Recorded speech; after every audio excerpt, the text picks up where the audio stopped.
Good morning ধারা agro product থেকে আমি তন্ময়। আজকে আমাদের বাড়ির কাছাকাছি আমার দোকান থেকেই প্রোডাক্ট নিয়েছেন এক কাকু।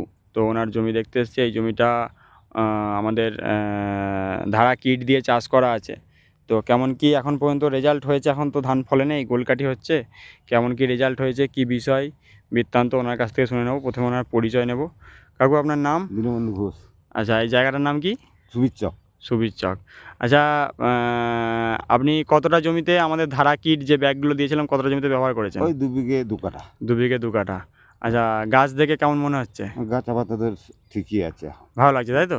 আর একটা পাঁচকাঠি গুনুন না, ধারেরই একটা পাঁচকাঠি গুনুন না, কেমন হয়েছে দেখবো বসে। এই যে দেখতেই পাচ্ছেন সব পাঁচকাঠিগুলো কত সুন্দর গোল হয়ে উঠেছে। একটা পাঁচকাঠি গোনা হচ্ছে, একটু জোরে জোরে গুনুন। 8, 9, 10, 11, 12, 13, 14, 15,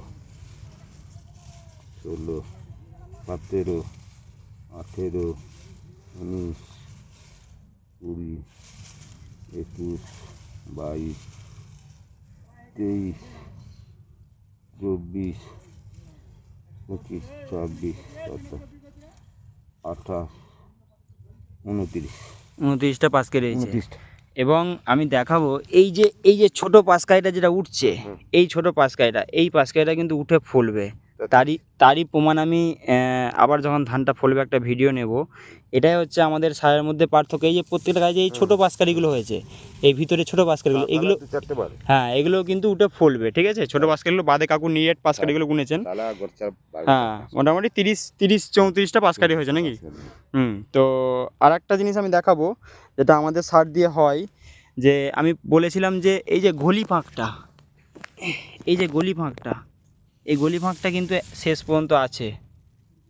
এবং আমি বলেছিলাম আমার কাছ সঙ্গে মিলছে তো। এবং আপনি চাষিদেরকে কি বলবেন, যারা পাশাপাশি আপনার কৃষক বন্ধুরা চাষ করেন, তাদেরকে কি বলবেন? একই খবর, এই সারে চাষ করা হয়েছে।